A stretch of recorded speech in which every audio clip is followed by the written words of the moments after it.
Bien sûr, on peut comparer, il faut comparer. Je pense que ce qui se passe actuellement, c'est la revanche de ce qui s'est passé en 95. N'oublions pas, ce qui a précédé, c'était une atmosphère qui disait que le gouvernement Rabin n'avait pas l'autorité pour discuter du sort des territoires et que les accords qu'il avait passés étaient illégitimes et que par conséquent, on pouvait l'assassiner. Yochanan, bonjour, Boker Tov.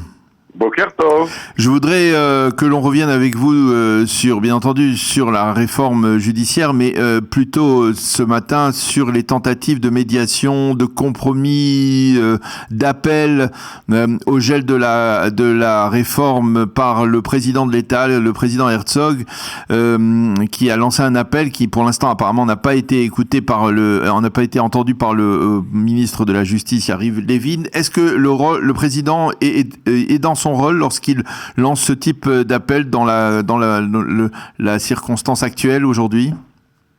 Je pense que oui. Je pense que son rôle, dans la Constitution, les pouvoirs sont très limités. Mais il a le pouvoir de prendre des initiatives qui sont celles du consensus. Et c'est ce qu'il fait. Et de ce point de vue-là, c'est au contraire très respectable et c'est important. Il essaye d'amener les partis à dialoguer et à envisager une démarche commune pour ce changement dans le fonctionnement de nos institutions.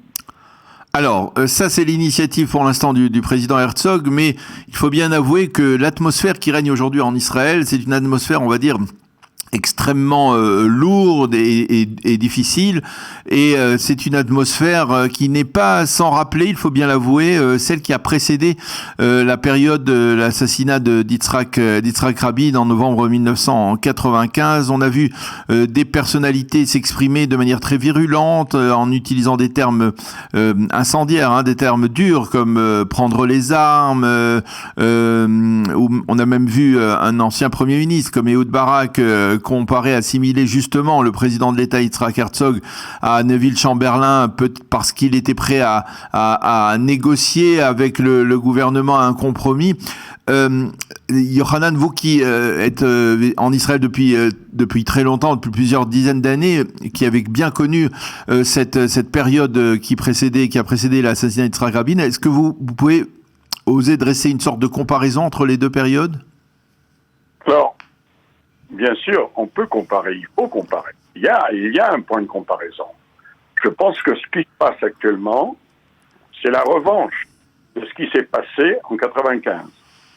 C'est-à-dire que, n'oublions pas, ce qui a précédé, c'était une atmosphère qui disait que le gouvernement Rabin n'avait pas l'autorité pour discuter du sort des territoires. Et que les accords qu'il avait passés étaient illégitimes et que par conséquent, on pouvait l'assassiner. Et c'était pas l'avis de tous les Israéliens, on va dire, de la droite israélienne. Bien sûr, mais c'est comme aujourd'hui, ce n'est pas tous les Israéliens. Certains Israéliens aussi ont inspiré sur le plan juridique en utilisant le concept de Noal Rodef, c'est-à-dire la possibilité d'éliminer quelqu'un qui menace d'assassinat quelqu'un d'autre. Comme le fait de pouvoir négocier, de renoncer les territoires était assimilé à cela, on disait que c'était légitime.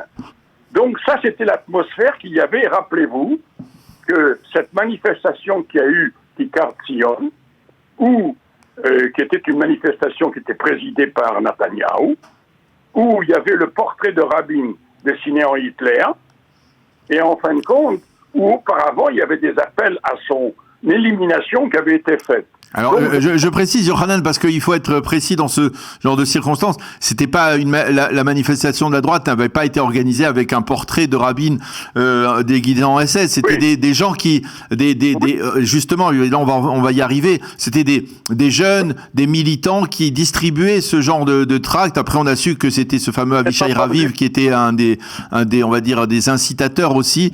Mais c'était pas, on va dire, Daniel. Voilà.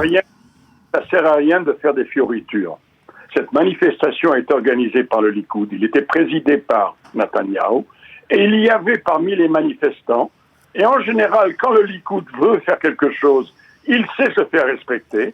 Il y avait parmi ces manifestants des gens qui brandissaient de telles pancartes.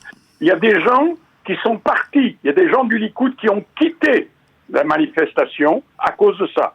Lui ne l'a pas quitté. Et il n'a pas dit un mot là-dessus. Donc, il faut justement être très précis. Et de ce point de vue-là, ce qui se passe en ce moment, c'est le retour de manivelle. C'est-à-dire que ce que des gens veulent dire ici en Israël, c'est qu'ils n'admettront pas que le régime tourne à la dictature. Et par conséquent, une réforme, oui, mais il faut la négocier avec un consensus. Il ne faut pas fouler aux pieds la minorité. La minorité a droit d'être respectée et entendue, et on doit en tenir compte. Mais est-ce que c'est exact, Yohanan, est-ce que c'est exact de dire que l'opposition actuelle, celle qui manifeste chaque samedi soir depuis 5 semaines, bien dit une réforme, oui, mais dans une forme de consensus? Parce qu'on a le sentiment aussi que l'opposition actuelle dit non, niet total à la moindre réforme. Non, c'est pas niet total à la moindre réforme, c'est que le processus soit conçu ensemble, qu'il ne soit pas imposé, et que dès le début du processus, que les choses se fassent de concert, de manière calme, de manière à pouvoir aboutir à un projet constitutionnel acceptable, y compris par la minorité. Et ça c'est sur ce point. Maintenant, un point très important, parce que vous avez dit, à juste titre, qu'il y avait des appels au recours à la force et à l'assassinat si on arrivait à un régime dictatorial. Mm-hmm. Alors c'est important parce que la personne qui a parlé de ça, ou comme vous l'avez, je pense, mentionné, je ne sais pas, c'est le colonel Zev Ram, qui était le commandant de la formation qui a détruit le réacteur d'Irak en Irak. Et cette personne-là, elle justement dit il est nécessaire aujourd'hui que l'opposition ait son din rodef, c'est-à-dire de montrer qu'il y a une limite. D'autant plus, dit-il, ou laisse-t-il entendre, que nous, beaucoup de gens, nous avons fait notre devoir, nous avons pris les risques. Beaucoup de gens actuellement au pouvoir n'ont même pas fait le service militaire et ils veulent imposer de toute force une réforme. Oui, mais là, Yohanan, justement, ça veut dire que, la voix d'un homme qui a bombardé aux Irak, elle est plus importante que la voix d'un homme qui n'a pas fait son service militaire dans l'État d'Israël d'aujourd'hui? Oui, c'est ce qu'ils veulent rappeler. Ça pose un problème, parce que ça veut dire qu'il y a deux Israël. Il y a les Israéliens qui font leur service militaire, qui sont israéliens, et les Israéliens qui font pas leur service militaire, qui sont des Israéliens de seconde zone. Laissez-moi préciser. J'ai pas dit qu'ils étaient de seconde zone. J'ai dit qu'ils avaient aussi le droit, un poids.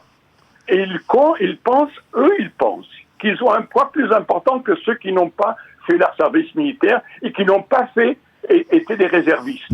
Mais Yohanan, c'est la démocratie. Non. La démocratie, on peut la rendre de multiples manières. Mais il y a des gens qui font leur devoir et il y a des gens qui utilisent le pouvoir pour promouvoir leurs intérêts. Donc il y a deux Israéliens, il y a deux types d'Israéliens. Il y a les Israéliens clean, les élites, ceux qui font leur devoir, qui ne font pas leur devoir. Absolument. Parmi les gens que vous avez mentionnés, et qui ont manifesté, il y a des gens qui sont convaincus qu'on exagère, qu'on va au-delà. Alors si en plus on ne tient pas compte de leur voix, qui c'est qui fait surtout? Donc, par exemple, lorsque un jeune, à l'époque, pouvait dire qu'il y a un rabbin disait, même s'il avait fait son service militaire, il disait que Rabin a le digne de Rodef, de poursuivi, c'est pas normal. Mais lorsque un officier de l'armée israélienne, parce qu'il a bombardé aux Irak, dit il y a Rodef pour Netanyahou ou pour le gouvernement actuel, c'est normal, c'est tolérable. J'ai pas dit que c'était normal, j'ai pas dit que c'était le rap, j'ai dit que c'était une mise en garde. C'est-à-dire c'est le retour de manivelle. Oui. Ce que vous avez fait en 95, nous pouvons le faire aussi, donc stop. C'est ça que ça veut dire, pas plus. Mais c'est très important ce stop. Il y a une différence, Yochanan, sur un point, c'est que si je me rappelle bien, les accords d'Oslo ont été votés par Yitzhak Rabin. Les premiers accords d'Oslo ont été votés avec la majorité du parti Chasse, mais ensuite ils ont été votés à une voix de majorité.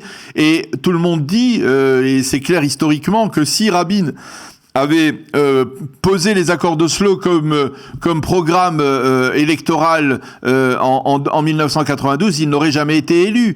Donc là aussi, il y a un problème c'est-à-dire là, Netanyahou et Yariv Levin mettent en application un programme comme Rabin avait mis en application un programme. Daniel, vous ergotez. Ah. Oui, vous ergotez. Bien entendu qu'on peut entrer dans le détail et s'y perdre. Ce que vous m'avez demandé, c'est de donner un éclairage. Je vous fais comprendre l'éclairage. Ce qui s'est passé en 95, aujourd'hui, c'est le retour de manivelle.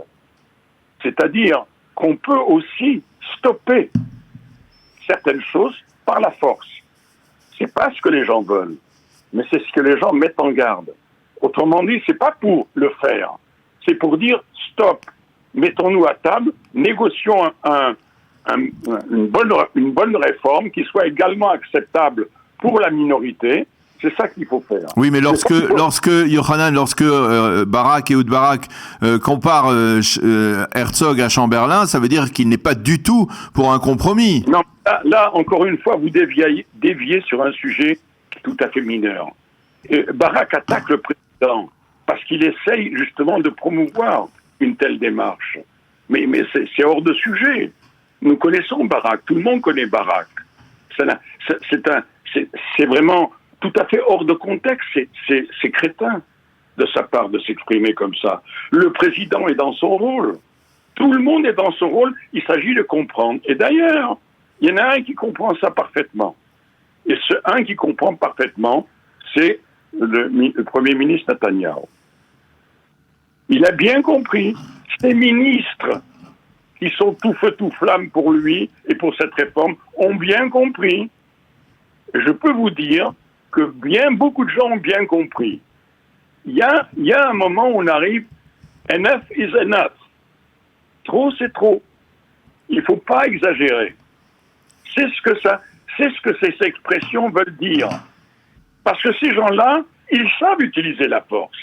Ils savent utiliser ou un revolver, ou une mitraillette, ou un explosif. Alors, et c'est pas des gens qui n'ont pas fait leur service militaire qui vont leur conter des histoires à dormir debout. Il faut comprendre ça. Il y a une majorité de gens ici qui tiennent à la démocratie israélienne et qui sont pas prêts à un coup d'État.